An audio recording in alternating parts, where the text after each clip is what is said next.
Bien, pues vamos a compartir la palabra, así es que le pido por favor que me acompañe en su Biblia y vamos a ir a Génesis. Por favor, acompáñame a Génesis y vamos a ir al capítulo 41.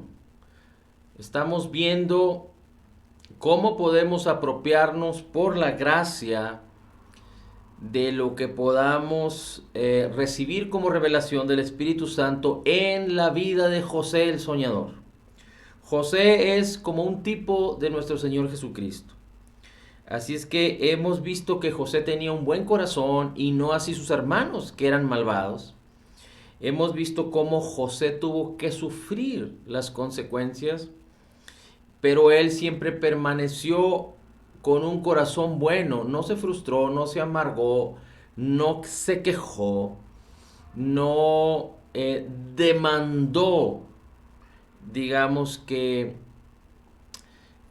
justicia humana, sino que él perseveró porque Dios le había hablado cuando tenía 17 años a través de dos sueños y él sabía que Dios lo iba a prosperar, o es decir, Dios iba a manifestar en su tiempo lo que él le había hablado.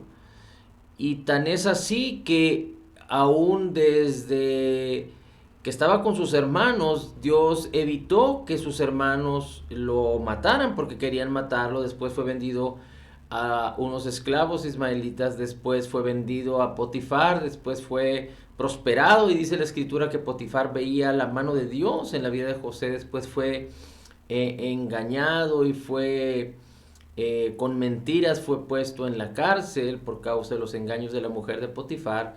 Y después, aún en la cárcel, José fue tan próspero que fue puesto como responsable de la cárcel. Después vimos cómo el capitán de los panaderos y el capitán de los coperos del faraón fueron puestos en la cárcel y José les servía. Y después recordamos cómo en el capítulo 40 José les declara porque Dios así se los revela y José estaba confiado y seguro y José sabía que solo Dios era poderoso para traer una revelación a los sueños de estos dos hombres.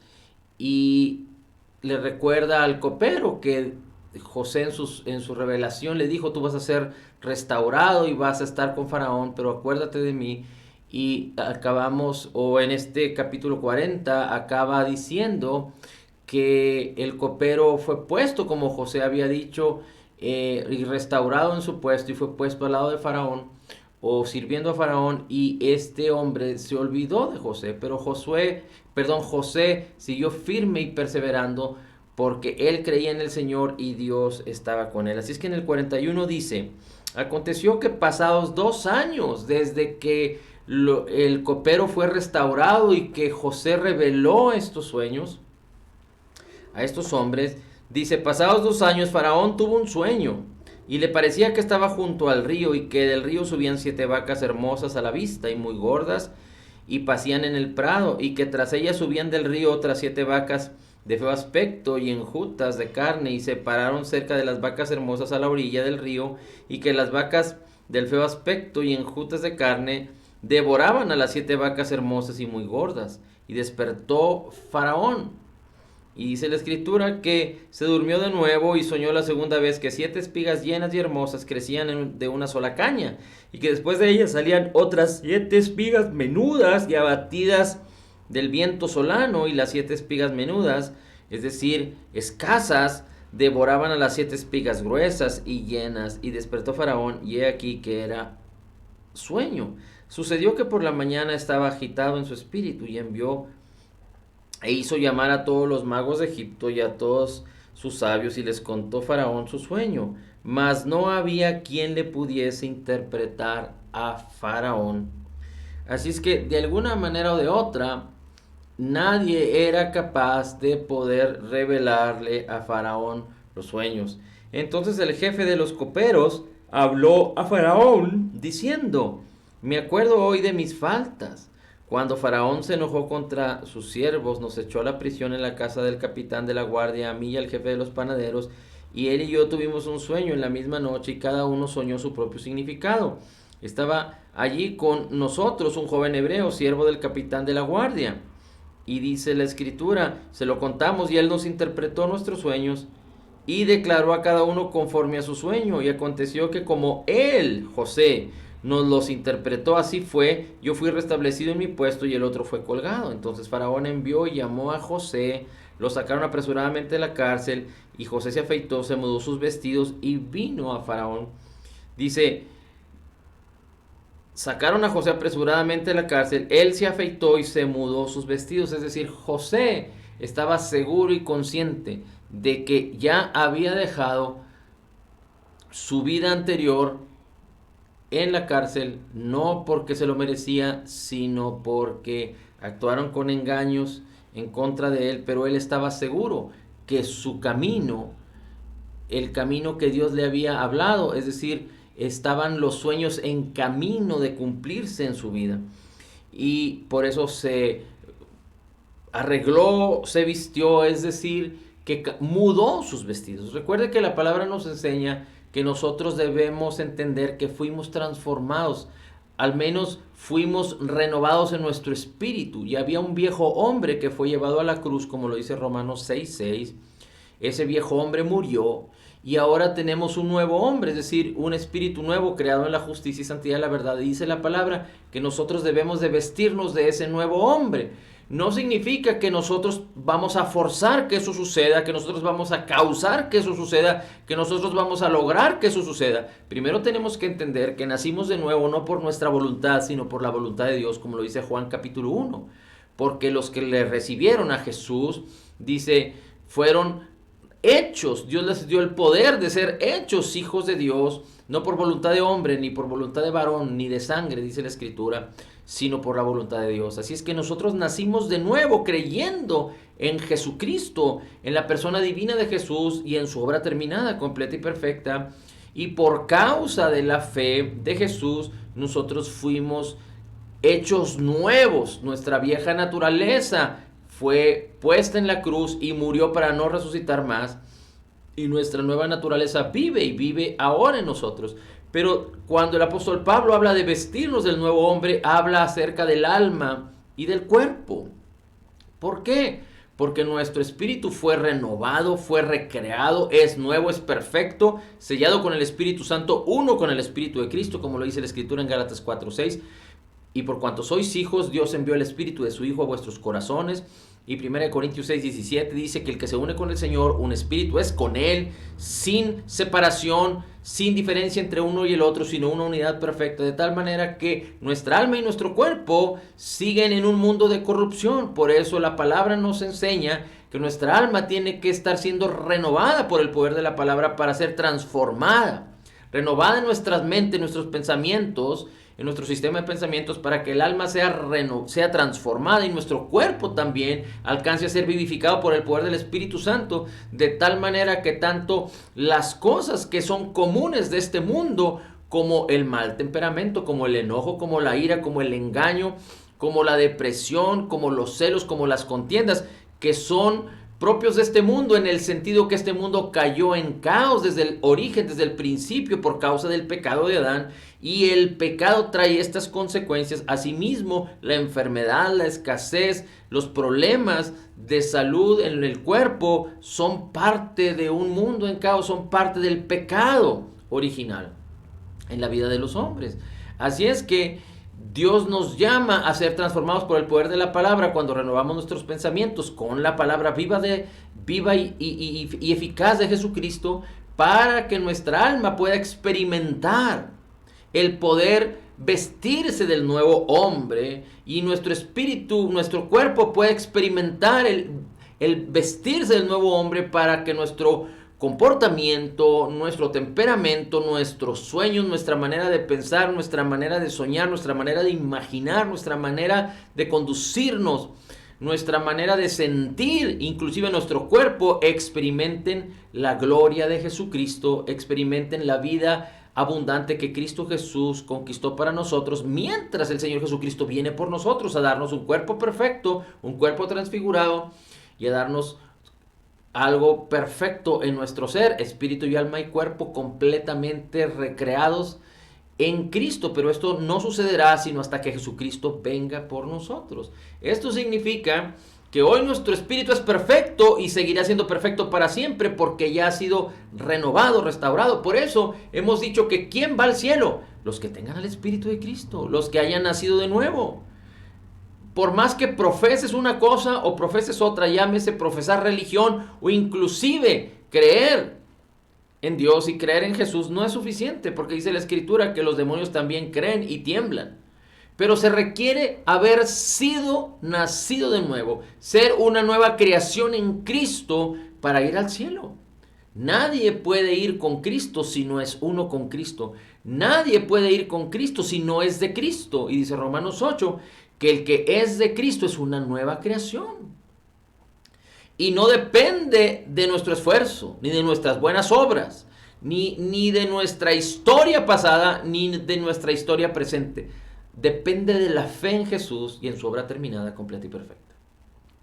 Así es que nuestra alma y nuestro cuerpo aspiran a alcanzar lo mejor de Cristo para esta vida, para reinar en vida de acuerdo a la abundancia de gracia y del regalo gratuito de la justicia de Jesús. Por eso el Señor nos llama a través del apóstol Pablo a vestirnos del nuevo hombre. ¿Cómo lo hacemos? Con la palabra, creyendo en la palabra, declarando la palabra, permaneciendo en la palabra, conociendo la verdad hasta experimentar la libertad que ya hay en nosotros por el Espíritu de Dios, y que lo que hay en nosotros del Espíritu de Dios, el fruto del Espíritu, la bendición con que hemos sido bendecidos en Cristo, pueda manifestar, nuestro espíritu pueda manifestar en nuestro exterior, a través de nuestros pensamientos, de nuestro comportamiento, de nuestra alma y en nuestro cuerpo, la misma gloria de Jesús. Viendo a cara descubierta como en un espejo la gloria del Señor, lo que hemos sido hechos en Cristo, lo que ahora somos, lo que podemos hacer y lo que podemos tener de acuerdo a lo que Cristo conquistó en nosotros, lo que Cristo es y lo que hizo por nosotros en el Calvario y lo que ahora somos en Él, de tal manera que seamos transformados de gloria en gloria en la misma imagen de Jesús por el Espíritu Santo, por la palabra del Señor, porque donde está el Espíritu de Dios, ahí hay libertad, dice la Escritura. Así es que José mudó sus ropas, se arregló, y dice la Escritura que vino a Faraón y dijo, estamos en el versículo 15, dice, y dijo Faraón a José, he tenido un sueño y no hay quien lo interprete, mas he oído decir que tú oyes los sueños para interpretarlos. José dijo, no está en mí, Dios será el que da respuesta propicia a Faraón. Y aquí hay algo muy interesante, porque así como le dijo al copero y al panadero, no es Dios el que revela los sueños, aquí al hombre más importante en esta época, al menos en lo que se conocía, Faraón, Egipto era, digamos, que el imperio o el reino más poderoso en la tierra en aquel entonces, y Faraón era el principal de esta tierra, y Faraón llama a José para que le interprete el sueño, pero José le dice, no está en mí, sino en Dios. Así es que dice la Escritura que separados de Cristo nada podemos hacer.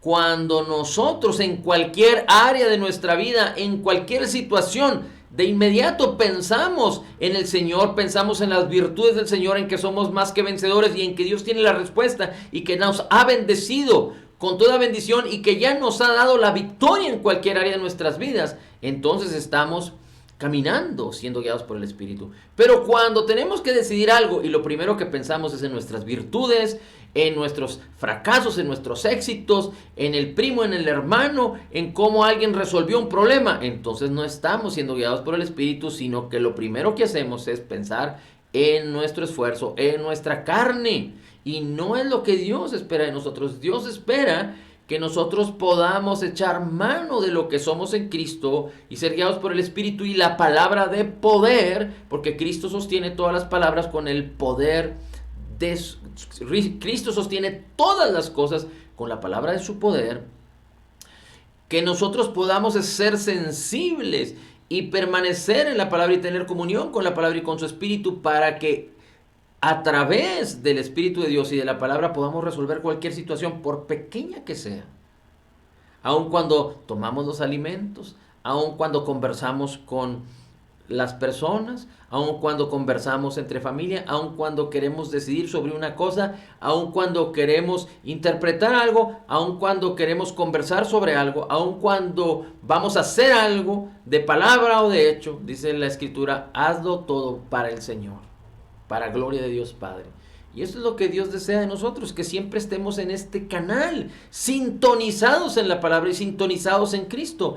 Pero la mayoría de los cristianos se acuerdan de Dios, se acuerdan de Cristo, se acuerdan de la palabra.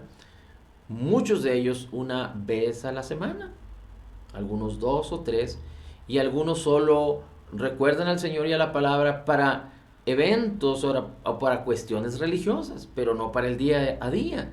Y el mismo Señor Jesucristo, a través del apóstol Pablo, nos revela que el justo, que somos tú y yo, si somos creyentes nacidos de nuevo, fuimos llamados a vivir por la fe y para fe, por fe y para fe de manera continua, porque el Señor sabe que lo que no procede de fe es pecado, y no todo lo de la carne es pecado, pero cuando estamos en la carne, el pecado ha de manifestarse.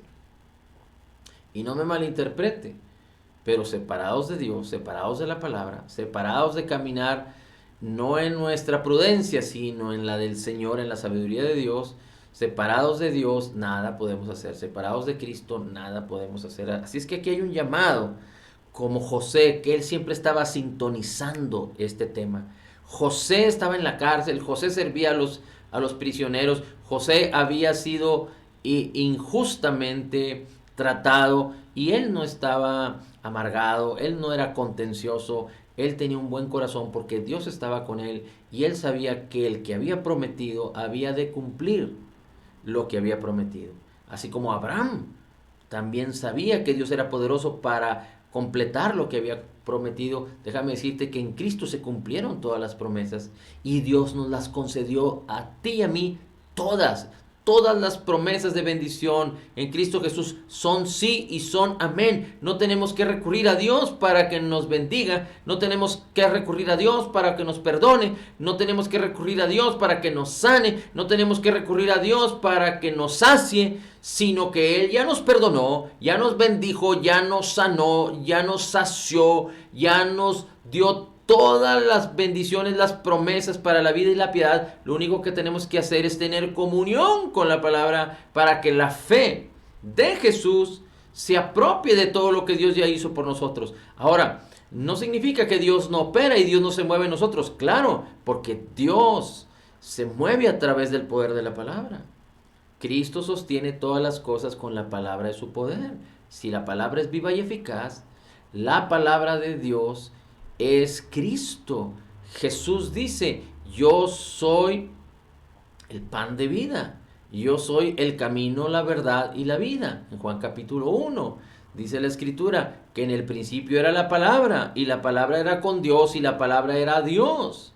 Y la palabra se hizo carne y habitó entre nosotros. Jesús es la palabra es Jesús. Así es que la palabra nos revela a Jesús y cuando tenemos intimidad con la palabra, es decir, la ponemos en nuestros ojos, en nuestros oídos, en nuestra mente, en nuestra boca, en nuestra mente, en nuestros corazones y perseveramos y permanecemos en ella y la meditamos una y otra vez y rumiamos la palabra y tenemos comunión con la palabra, entonces conocemos a Dios y tenemos comunión con Cristo, tenemos comunión con el Padre, con el Hijo y con el Espíritu Santo. Después dice, José respondió, no está en mí, sino Dios es el que da la respuesta, será Dios el que dé respuesta propicia a Faraón. Es decir, José estaba seguro que Dios habría de responder. José no iba a ser puesto en este camino si Dios no iba a dar la respuesta. José estaba seguro. ¿Cuánto más seguros debemos estar nosotros cuando en Cristo Jesús las promesas son en sí, son amén? Cuando en Cristo Jesús somos totalmente perdonados, completamente sanados, perfectamente justificados, altamente favorecidos, profundamente amados, grandemente bendecidos, más que vencedores en Jesús. Como Él es, así somos nosotros en este mundo, somos la justicia de Dios, fuimos llamados a reinar. Así es que si José fue puesto en esta posición y José sabía que Dios había de cumplir de alguna manera lo que Él le había prometido, lo que Él le había mostrado en sueños, Él sabía que Dios habría de responder y revelar el sueño de Faraón. ¿Cuánto más nosotros, que Cristo es nuestra seguridad, que la muerte, sepultura y resurrección de Jesucristo es la garantía de nuestra justicia? Así es que todo lo que Dios ya nos concedió por gracia es sí y es amén. Es sí y es amén. De tal manera que nosotros podemos apropiarnos sin temor, acercándonos confiadamente al trono de la gracia para recibir gracia, abundancia de gracia y poseer. No vas a ir a un restaurante para, digamos que un restaurante famoso, para pedir alimento que no van a tener. Ellos te muestran un menú y si vienen y te ofrecen el menú, ellos no se van a prestar y tú tampoco vas a creer que vas a tomar el menú y vas a pedir algo de ahí y te van a decir, no, eso no lo vendemos. Definitivamente que si vas al restaurante y te dan el menú y tú abres el menú y ahí viene cierto platillo y tú lo pides, de seguro te lo van a servir. Estamos hablando en términos generales, no estamos hablando en cuestiones o en tiempos extraordinarios, no, en términos generales. Así es que si en un restaurante te sirven lo que pides porque tú estás pidiendo conforme a lo que ellos te dicen que tienen, ¿cuánto más puedes apropiarte por la fe de todo lo que tienes ya en Cristo? Debes estar seguro y Cristo debe ser la esperanza de gloria para ti. Y no solo las cosas para que nuestra alma y nuestro cuerpo experimenten la gloria de Cristo y sean transformados por la renovación de nuestro entendimiento por la palabra, sino que tenemos también garantizada la vida eterna y estaremos siempre con Cristo. Déjeme hacer un paréntesis. Se conocía que en Egipto, se tenía alguna afinidad por ciertos animales. Parece ser que por ciertos animales de mascotas como los caninos y como los perros y los gatos. Y escuché una plática en internet días atrás acerca de un hombre que le pregunta a una persona que comparte el evangelio que qué pasaba con los animalitos, con las mascotas que uno tiene. Es decir, si Dios iba también a regresarlos cuando nosotros resucitáramos y los íbamos a volver a ver. La pregunta se me hace una pregunta muy infantil, una pregunta muy fuera del concepto bíblico, una pregunta que a lo mejor muchos se hacen, pero una pregunta que no tiene un sentido bíblico por el hecho de que las mascotas tienen que ver con el mundo natural. Las mascotas tienen que ver no con los deseos de Dios ni con los deseos del espíritu, sino con los deseos de la carne. Ahora, no significa que no son creación de Dios, definitivamente que Dios creó a todos los animales, pero ningún animal Dios lo creó con acepción. Dios les dio características a cada uno de los animales. Ahora, dice la Escritura que la tierra fue la que produjo los animales cuando Dios lo ordenó. Pero hay algo muy interesante, que después de esta vida, los creyentes iremos con cuerpos glorificados con Cristo. Así es que los animales que no pueden nacer de nuevo, porque a ellos no les fue dado el hecho de ser nacidos de nuevo, ni a las plantas, ni a los peces, ni a las aves, ni siquiera a los ángeles, sino solo al ser humano que fue creado en la justicia y santidad de la verdad, solo al ser humano que fue originalmente creado a la misma imagen de Dios, le fue dado el poder, la oportunidad de a través de la fe de Jesús nacer de nuevo y ser recreado espiritualmente y tener comunión con Dios y ser transformado en algo glorioso. Así es que si un animal no puede ser transformado en eso, significa que entonces el ser humano no va a volver a ver a sus mascotas. Esto debe ser muy claro. Pero empezaron a hablar acerca de que Dios tiene compasión por los animales y yo no estoy en desacuerdo con ello, ni tampoco estoy para para declararlo a todos los vientos y predicar acerca de que Dios tiene compasión por sus animales. Es su misma creación, pero recuerde que la creación está en caos por causa del pecado del hombre. Toda la creación. Toda la creación, y no solo estamos hablando de los animales, sino también de las plantas, también de la tierra, también de los volcanes, también de todo lo que hay en la naturaleza. Así es que lo interesante de esto es que va a haber un tiempo que se le llama el milenio.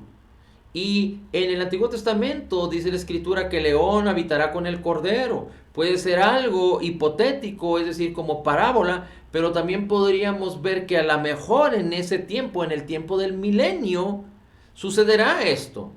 Y después dice la Escritura que habrá un cielo nuevo y una tierra nueva. Y en la palabra no se describe que haya mascotas. Así es que nuestra vida tiene que estar enfocada en Cristo, en nuestra esencia, en lo que somos como personas, no en las cosas de esta vida, porque también hay quienes podrían amar a los animales tanto, pero hay quienes también podrían amar a los automóviles, y hay quienes podrían amar las casas, o hay quienes podrían amar objetos personales, o a las plantas. Pero es muy importante que nos enfoquemos en que lo que Cristo hizo por nosotros, lo hizo para que nosotros seamos de acuerdo a lo que Cristo es. Así es que lo más importante es que nos enfoquemos en ello. Lo más importante es que podamos enfocar nuestras vidas en vivir como la palabra de Dios dice, en lo mejor de Cristo, en la vida abundante de Cristo Jesús. Bien, vamos a seguir. Después dice la Escritura, entonces Faraón dijo a José, en mi sueño me parecía que estaba a la orilla del río y que el río subían 7 vacas de gruesas carnes y hermosa apariencia que pasían en el prado y que otras 7 vacas subían. Permítame un segundito, déjeme. Subían y dice de feo aspecto, extenuadas, que no había visto semejantes de fealdad en la tierra de Egipto, y las vacas flacas devoraban a las primeras, y estas entraban en sus entrañas, mas no se conocía si hubiese entrado, porque la apariencia de las flacas era más mala como el principio. Y yo desperté, y después también soñé a 7 espigas. Y le platica Faraón lo mismo. Entonces en el versículo 25, José respondió al Faraón, el sueño de Faraón es el mismo. Dios ha mostrado a Faraón lo que va a hacer. Aquí podemos ver que Dios o que Faraón tuvo 2 sueños, y tener 2 sueños nos da la intención de la seguridad de lo que iba a suceder. Es decir, recuerde que Dios conoce el futuro, pero no porque Dios conoce el futuro, Dios causa lo que va a suceder en el futuro. Dios conoce todo el futuro. Dios sabe qué vas a hacer mañana, pero no significa que porque Dios sabe lo que vas a hacer mañana, Dios está forzándote a que lo hagas, o Dios no va a impedir que tú hagas o no hagas tal cosa. Porque hay muchos que dicen, bueno, yo me equivoqué, pero si Dios sabía que me iba a equivocar, Él lo permitió. No se trata de eso. Si tú entiendes lo que la palabra de Dios dice y que tenemos libre albedrío, libre voluntad, y que Dios quiere influenciarnos, guiarnos por su Espíritu Santo, pero a fin de cuentas nosotros decidimos. Por eso la Escritura dice que cuando decidimos en la prudencia de la sabiduría de Dios, juntamente con Cristo, decidiremos por la vida, decidiremos por el bien y tendremos más eficacia. Pero si nos separamos de Dios y decidimos con la carne, seguramente equivocaremos. Así es que dice José, las 7 hermosas vacas son 7 años. Y las espigas son 7 años también. El sueño es uno mismo. También las 7 vacas flacas que suben tras ellas son 7 años. Y las 7 espigas menudas marchitas por el viento son 7 años. Versículo 26. Esto es lo que respondo a Faraón, lo que Dios va a hacer, lo ha mostrado a Faraón. He aquí, vienen 7 años de gran abundancia en toda la tierra de Egipto, y tras ellos seguirán 7 años de hambre, y toda la abundancia será olvidada en la tierra de Egipto, y el hambre consumirá la tierra, y aquella abundancia no se echará de ver a causa del hambre, siguiente la cual será gravísima. Y el suceder el sueño Faraón 2 veces significa que la cosa es firme de parte de Dios, y que Dios se apresura a hacerla. Por tanto, provéase ahora Faraón de un varón prudente y sabio, y póngalo sobre la tierra de Egipto. Y aunque tú podrías decir, bueno, aquí se está alzando el cuello José, Pero lo que José está haciendo es actuando en la sabiduría de Dios, porque está trayendo la revelación. Y aunque esté considerando a su persona, y aunque esté considerando la posibilidad de que se malinterprete, él está hablando la verdad, la palabra de Dios, la verdad de Dios. Tú y yo necesitamos aprender a hablar la verdad en amor, aunque nosotros estemos siendo aludidos en lo que estamos hablando. Aquí José no está diciendo, tú necesitas contratarme a mí para caer en soberbia o en orgullo. Aunque alguien podría presumir que Dios te habla y te dice que tú eres el que debes de exigir que alguien te contrate o o fuiste llamado a hacer algún negocio, pero lo importante es que tú creas lo que Dios te está hablando y que tú seas firme, pero que mantengas la integridad y la coherencia para que no caigas en soberbia. No significa que porque queramos apropiarnos de todo lo que Dios nos concedió por gracia y vivir la vida abundante de Cristo, estamos hablando de tener soberbia. Muchos pensarán, es que aquel que dice que soy totalmente perdonado está siendo soberbio. No, estamos siendo creyentes, declarando la palabra de Dios y creyendo lo que Dios hizo. De ninguna manera, porque estamos confiando en el Señor y no depende de nosotros, sino depende de Cristo y de lo que Él hizo. Dice, haga Faraón y ponga gobernadores sobre el país y quinte la tierra de Egipto en los 7 años de la abundancia y junten toda la provisión de estos buenos años que vienen y recojan el trigo bajo la mano de Faraón para mantenimiento de las ciudades y guárdenlo y aquella provisión de depósito para el país para los 7 años de hambre que habrá en la tierra de Egipto y el país no perecerá de hambre. El asunto pareció bien a Faraón y a sus siervos y dijo Faraón a sus siervos, ¿acaso hallaremos otro hombre como este en quien esté el Espíritu de Dios? Pues definitivamente que ninguno, solo en él estaba el Espíritu de Dios. Aquí es donde está la diferencia. No se trata de que alardees, no se trata de que presumas, no se trata de que muestres tus virtudes.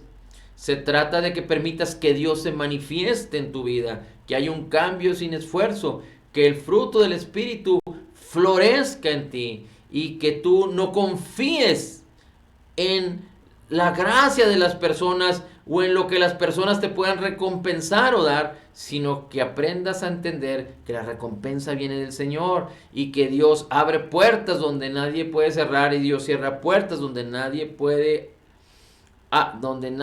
Dios abre puertas donde nadie puede cerrar y Dios cierra puertas que nadie puede abrir, de tal manera que sepas que si tú quieres emprender algo y no sucede, Dios tiene algo mejor para ti, ya sea porque aquellas personas te rechazaron o ya sea porque tú equivocaste, pero Dios es fiel a lo que te ha prometido. Y si tú tomas sabiduría, te examinas a ti mismo, y si tú eres paciente y permites que la paz te gobierne y que el Espíritu de Dios te guíe, tú entenderás, escucharás la voz de Dios, la prudencia del Señor, la sabiduría de Dios te conducirá a un buen término. Dice la Escritura, y dijo Faraón a José, pues que Dios te ha hecho saber todo esto, no hay entendido ni sabio como tú. Tú estarás sobre mi casa, y por tu palabra se gobernará todo mi pueblo. Solamente en el trono seré yo mayor que tú. Dijo además Faraón a José, he aquí yo te he puesto sobre toda la tierra de Egipto. Entonces Faraón quitó su anillo de su mano y lo puso en la mano de José, y lo hizo vestir con ropas de lino fino, y puso un collar de oro en su cuello, y lo hizo subir en su segundo carro, y pregonaron delante de él, doblad rodilla. Iba Faraón en su carro principal y después José iba atrás en su segundo carro. Imagínate, habiendo estado en el pozo, habiendo sido vendido como esclavo, habiendo sido puesto en la cárcel, ahora estaba en el palacio y en el segundo carro como la segunda persona más importante de Egipto. Y dijo Faraón a José, yo soy Faraón y sin ti ninguno alzará su mano ni su pie en toda la tierra de Egipto. Y llamó Faraón el nombre de José Safnat Panea, y le dio por mujer a Asenat, hija de Potifera, sacerdote de On. Y salió José por toda la tierra de Egipto. Era José de edad de 30 años, 13 años. A los 17 años fue cuando sucedieron todas estas cosas de que José fue metido en un pozo y vendido.